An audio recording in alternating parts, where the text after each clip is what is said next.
Okay, viewers, you are welcome to your favorite online TV, Scandinavian TV. And today it is still your program, Political View, where we bring you important personality. Today we'll be talking to Honorable Lawal Reluwan Ayola, popularly known as LRA. Good morning, sir. Good morning, sir. I remember the last time you were here, you talked about a lot of things, about your aspiration in your constituency and all of that. And today, the primary has been held. So what is the outcome of the primaries? Well, I'll say we're still open and waiting for the final result to be announced officially by the party. Hopefully, everything is going to come out good in whatever way it happens. And whoever way we're going to congratulate candidate. We're going to be the candidate of the party. All said and done, it has passed. Talking about the primaries in your own constituency, what is the process like? Was it fair enough? Well, to me, I would say everything was a sham. We never expected what we experienced. The party already opted for option A4. However, how it was conducted, I would say it was a complete sham. It was unbelievable and speaking. Because it was completely out of the rules. Okay, we talked about option A4. Could you enlighten our viewers on what option A4 really entails? But basically, option A4 is the open primary, in which you queue behind your candidate or behind the banner of your candidate. That is what option A4 is all about. And it's strictly for members of the party, not open to the public. I mean, the card carrying members that have fulfilled all righteousness and the rights of the party. That is what option A4 is all about. And you said it was a sham or a shambles by the user word. Well, basically, I said that because we believe the voters will be members of the party, card carrying members of the party, with their party cards. And we believe before you can queue at the back of any person are procedures. One, you must be a member of the party. Two, you must be card carrying member of the party. Three, you must have your party card there. And four, you must be present at the place, and the cards should have been verified that this person, there should be verification of cards or membership that okay, this person holding this card is the owner, is the authentic owner of the card. And also the counting will be done appropriately, not in a very manipulated way, like counting one person 2 times or 3 times and jumping numbers, to the next person at the back of the person you just counted. It was horrible.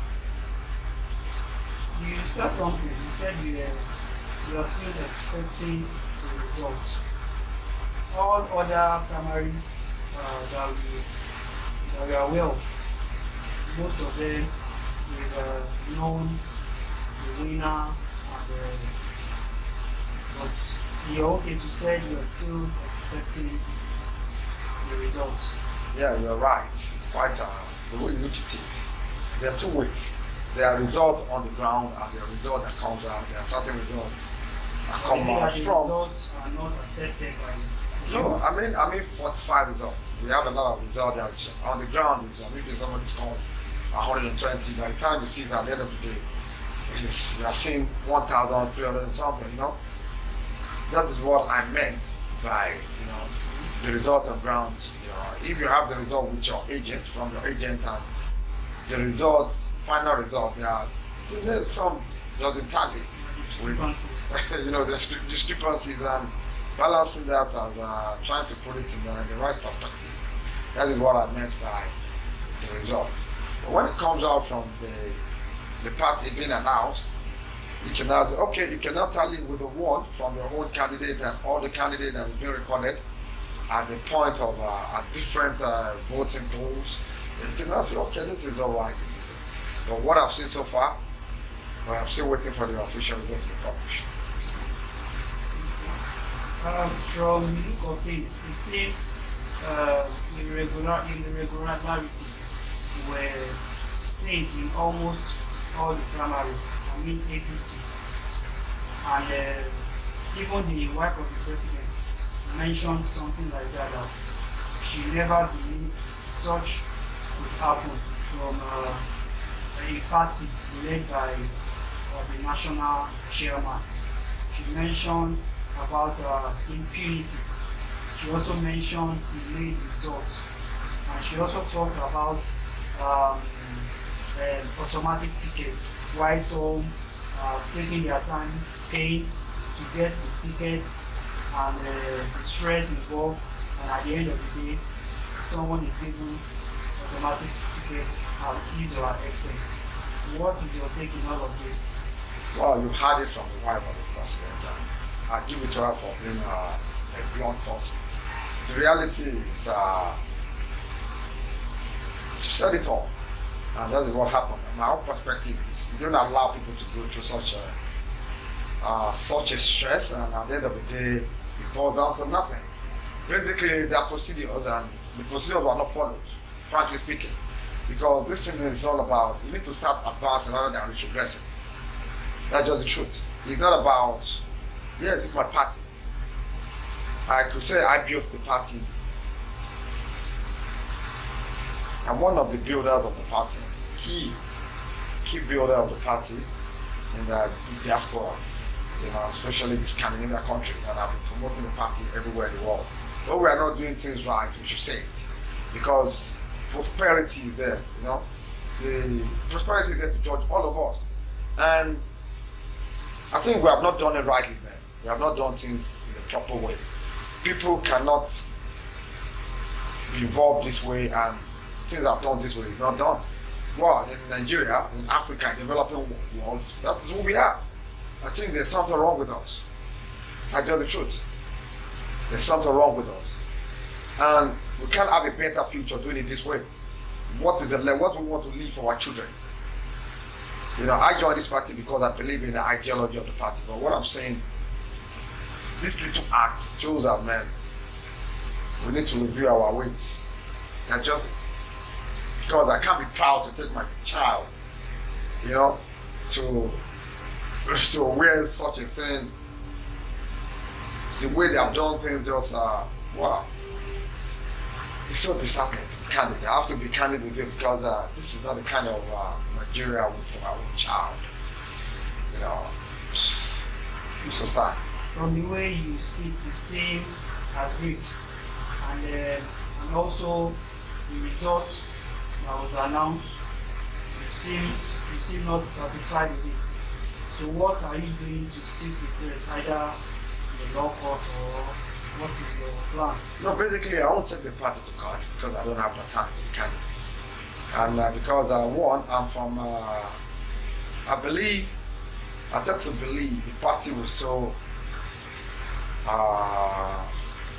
put its acts together to review what has happened. I think the way it was conducted and the timeline given by the INEC to submit the name might not really give him the shop might not really give the space, for seeking regrets. Even if you seek regrets, you just you take time to put everything in order. That's why basically I won't be seeking any legal, any legal approach. The one thing is I'll come up openly to let them know my own grievances, even if some can't in which some people already protested to the, you know what I'm saying? I read this in the paper that some people already went to the national to protest about this and the way everything was done, you know? And that is it, because I was taken aback. I never believed I could witness such. But say that is Nigerian politics for people that tends to disagree. Anyway, I will be candid. I will take the party to court as long as I'm still in the party. Because if you are taking individual or subsetting of people to court, you are taking your party to court. I mean, you are taking yourself to court. But I believe whoever emerges, you know, in my own constituency, I will tend to see that things have been done properly, and what I will try to contribute my own quota and see that we get the better governance to start with in my own constituency. Because at the end of the day, somebody is going to be the winner, and the presumed winner that I saw in the paper, what was shown to me, and he did a great job, and I've already called him, congratulated him. But I still need to see the proper results. That is me. Because from where I've been over years, the Scandinavian countries, there's a way they do things, and these are the acceptable standard in the world.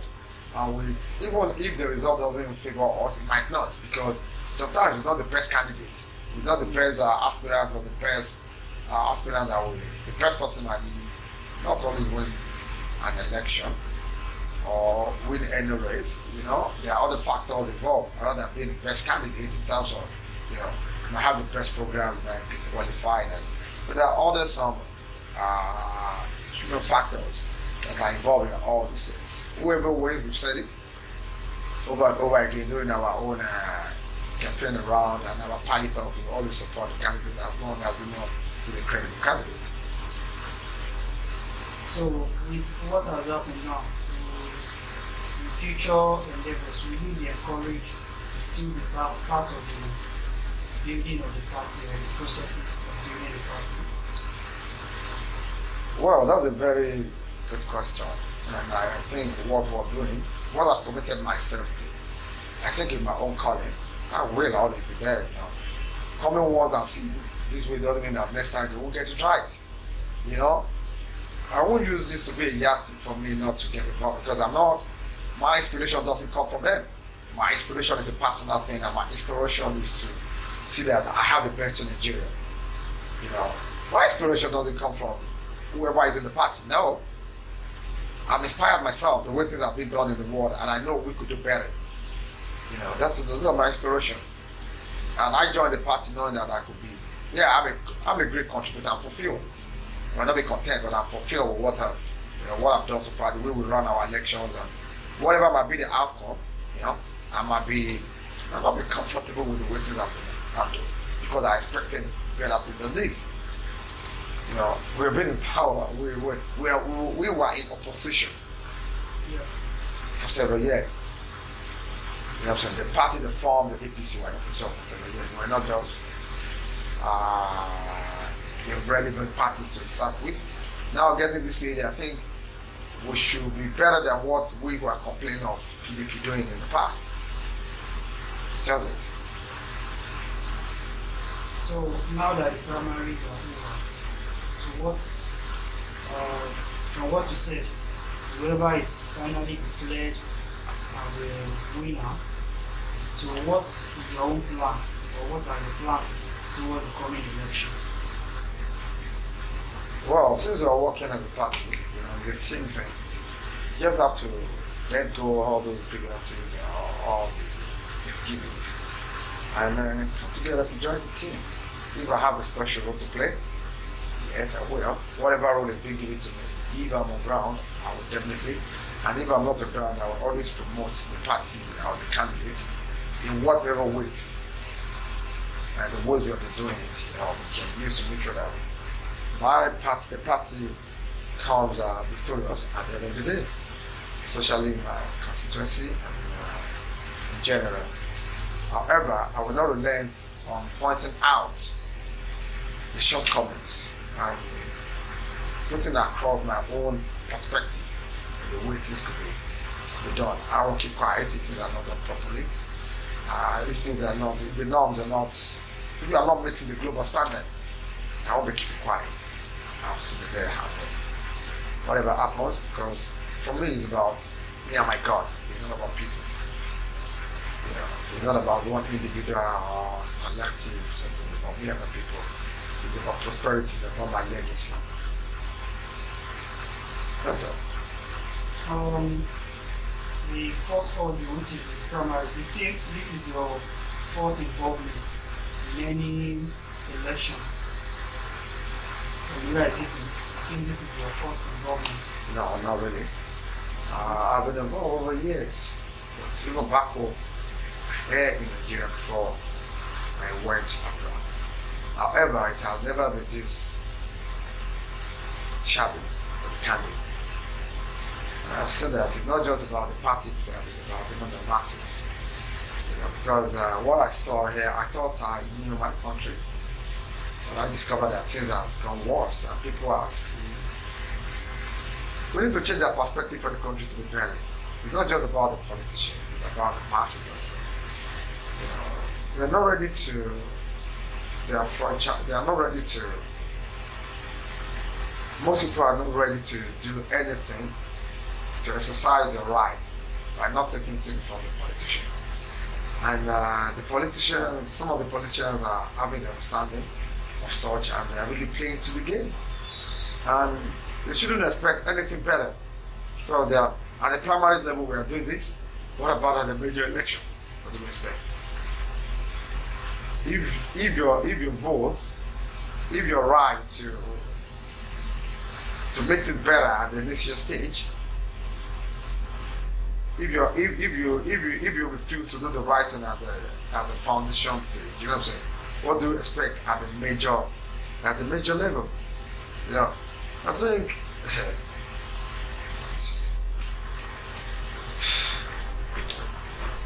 I'm afraid we're deep shit.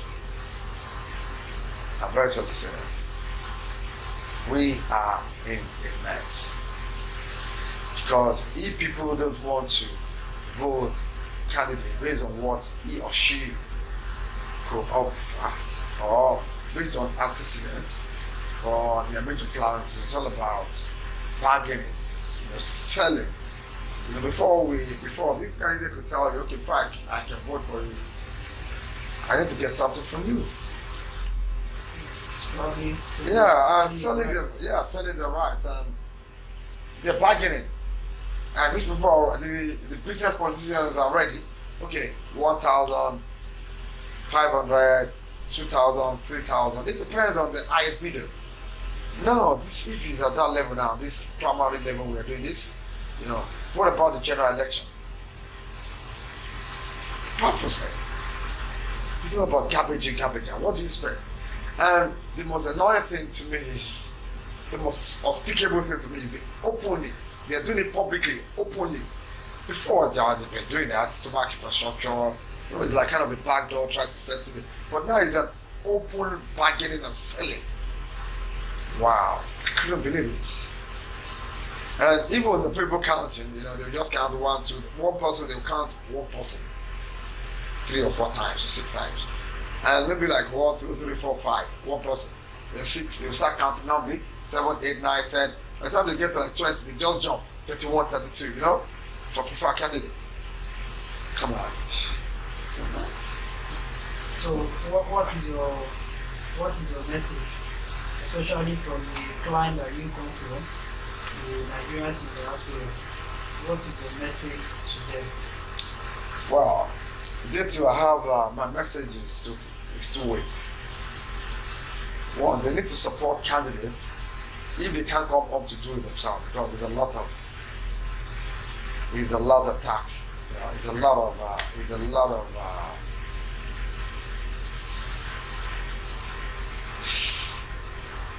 it takes a lot of guts, and it takes a lot of sacrifice. It takes a lot of sweat. It takes a lot of pain to be there. You're gonna leave something behind. You're gonna, your family and everything, and there is well organized. You have the bills to pay and your mortgage to settle and all that.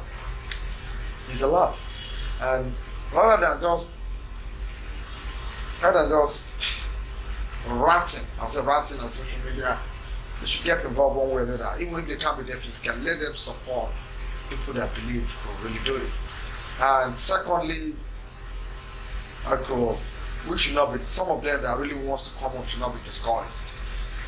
Maybe they need to start to learn the rope gradually before really coming in. That is my advice for them. But from the clan you come from, Sweden, things work seamlessly. Things like this work seamlessly. Peradventure, you are able to maybe get into your own consistency. Do you think you could do something better even in the midst of all these people around you?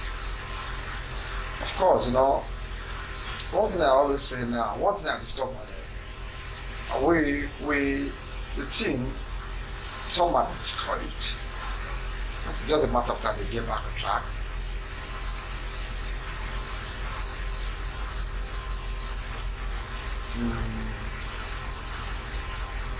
I discovered two things. There are two strategies to really rescue Nigeria. I won't use cool, but I will relate it to that.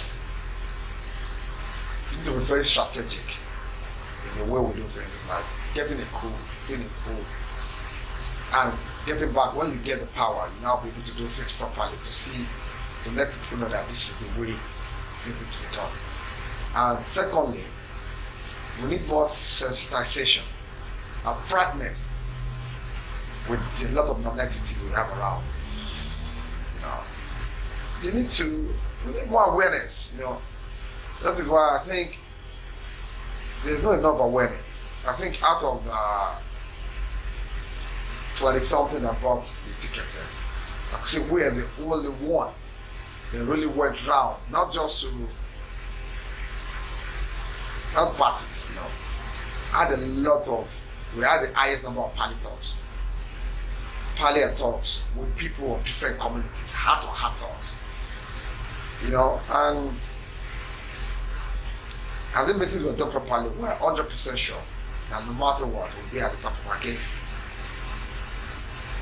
Because during our party and community talks around, we discovered that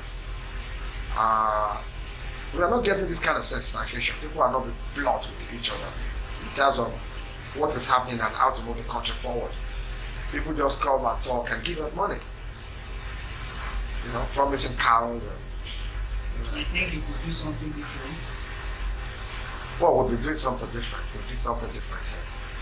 It's like really sensitization. Like coming out and tell people. You can see on the side posts when coming in. You can see like kind of enlighten people about the power of the PVC. It's going to take a long time. It's going to be an easy journey. It's not going to be a seamless effort. It's going to be with sweat. It's going to be with a lot of sacrifice. Sacrifices are going to be made. God will definitely get there. And and the office we're seeking for is the seal we need. We have the master plan. We just need to localize it, to the mentality of our people. But when they see things working seamlessly in a way that they've never seen before, of course, everybody loves moving. We start to have a paradigm shift gradually.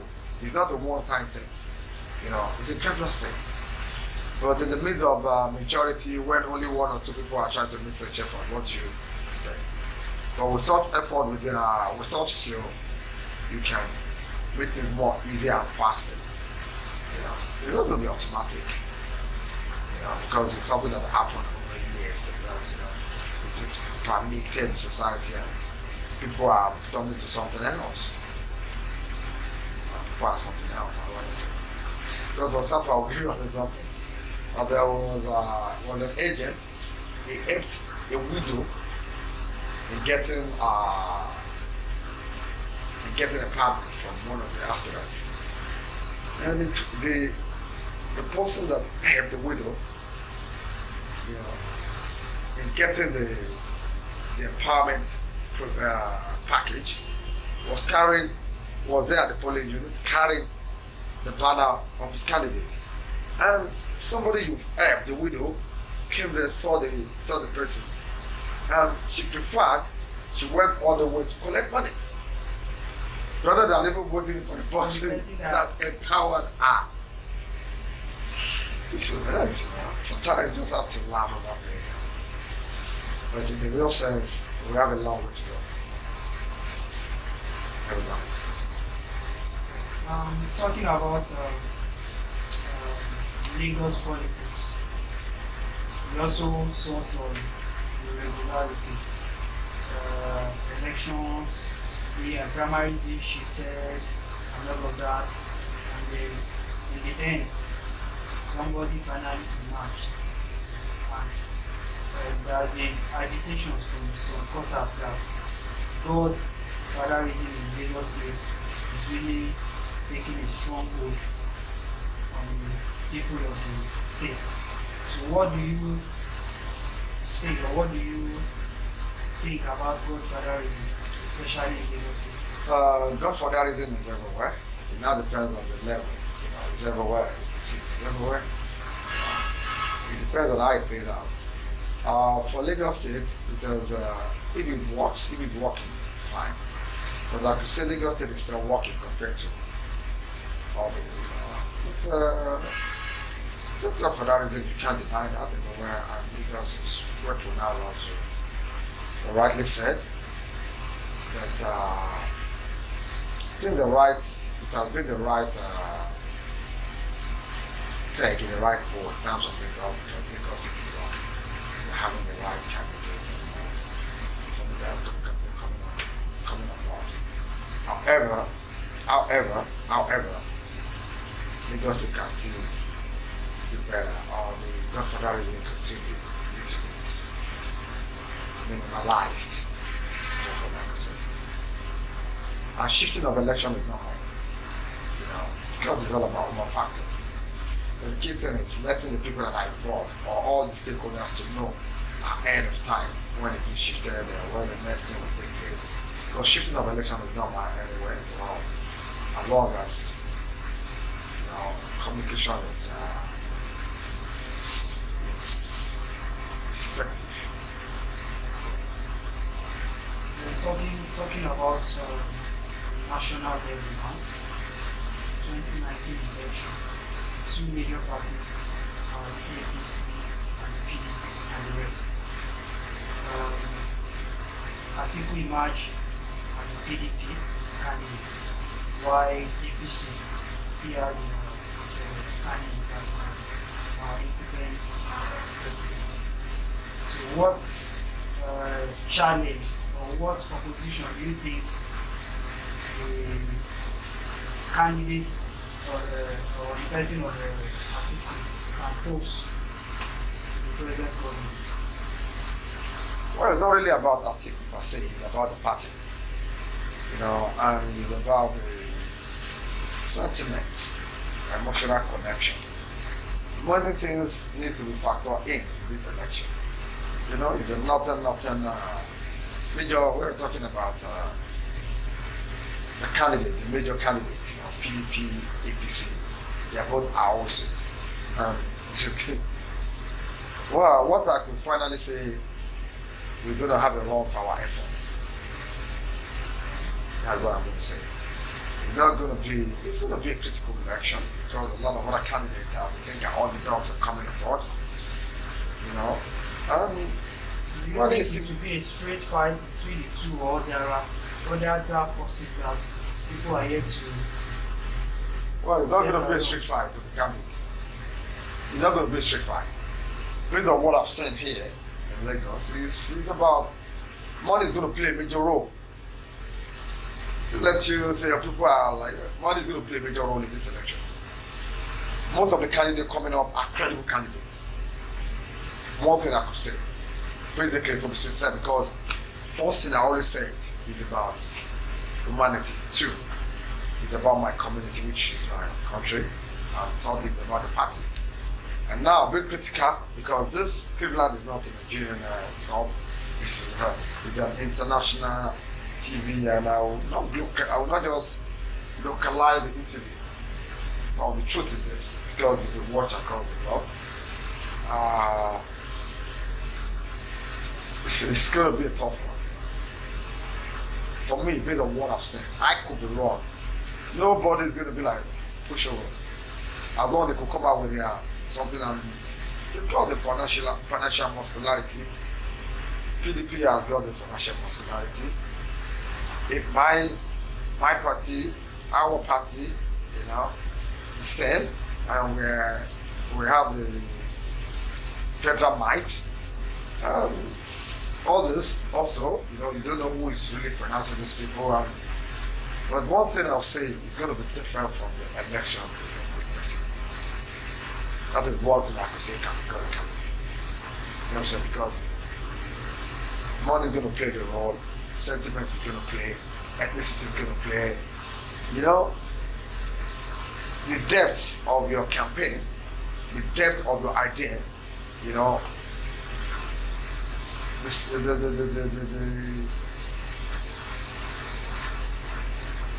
poverty mentality is going to play its role.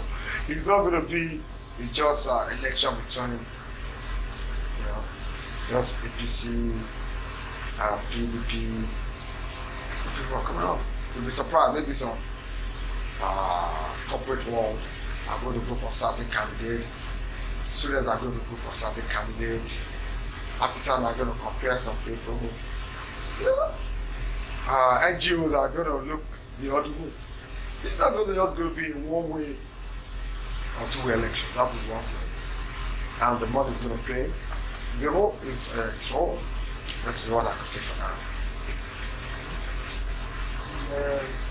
Finally, your party, you have witnessed what happened in your last primaries. What will you be telling them to do differently in the subsequent elections or preparatory to subsequent elections going forward? Wow, I love that question. I know you're going to ask it. We know what to do.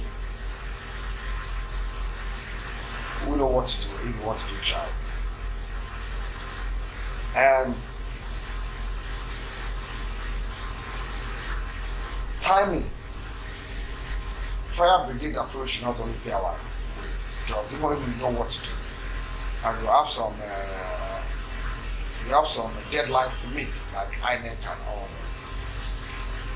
Just assume. You have to see a way or not. I think they should plan ahead, and be true to their words. Be true to their word, because they know what to do. They're capable. They're competent. But the human factor, the department should not whatever you want to do. People at the ends of affair at the national level, they've given you the options to do. But what about the people down there? People that are going to conduct the election. I'm talking from this perspective because I'm talking from both perspectives. Most of the people down there don't really have the network to the top there. I categorically tell you, most of the people at the ends of affair at the national level are capable. And most at the state level are capable also. But at the ward levels, some chairmen are capable. What about their ward chairmen? You see, that's from there needs to be a synergy from the bottom. The people are very sorry to say, there's no future if we still having the kind of people we're having at our grassroots level. They need to change their ways. That's just it. Nothing else. Nothing else. Nothing else. They collaborate in selling the future of this country. It's so sad. I don't think they even understand the consequences of what they're doing. But they're seeing it. They're seeing it. Bro, it's sad. It's sad. It's sad. It's so sad. That's why I don't blame people that have lived in an advanced world. Sometimes you won't blame them. If you witness what we witnessed as a team. You know, my team were crying. I didn't vote for myself because the shabby weight was done before I came and all this, you know. Wow, it's uncalled for. We just need to reflect on the way we are doing things. And you want a better world.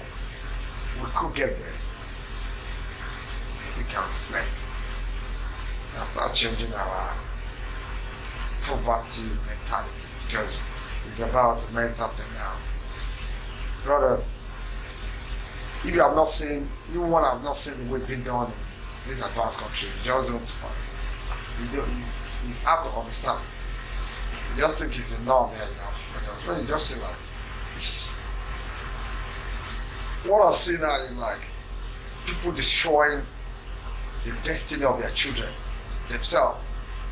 Thinking, okay, we are trying to invest in the life of our children, because most of them have transferred the future to the children, and the same way they are destroying what they've transferred to their own children. They are destroying the effort of their children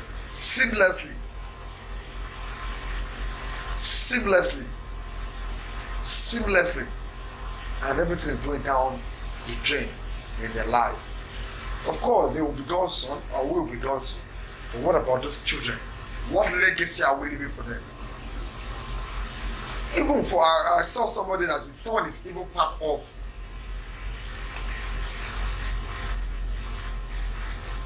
these shabby activities.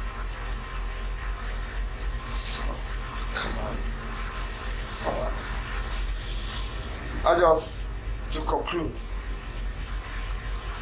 I will just say that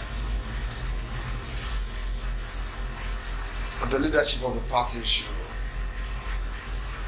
be more strategic in approach of the thing. There should be synergy, you know, between the federal, state, and the local government. And we should try to follow what we preach,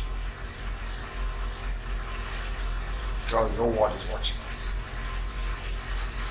The whole world is watching us. Our prosperity is there to speak about us. Sooner or later, we're all going to be history. But what you want to be remembered for? That's my advice. The answer is not for them. What you want to be remembered for? Thank you. Thank you very much, sir. Ambassador Lawal, really for the time. Viewers at home, we are practical. We have talked about most of the irregularities that took place in some of the primaries, and he has also talked about the synergy that is missing from the leadership, from the top, the federal, the states, even the local level. The words that the synergy needs to be stronger. And he also talked about the future, the legacy we are leaving behind for our children, that we need to think about them before taking our actions.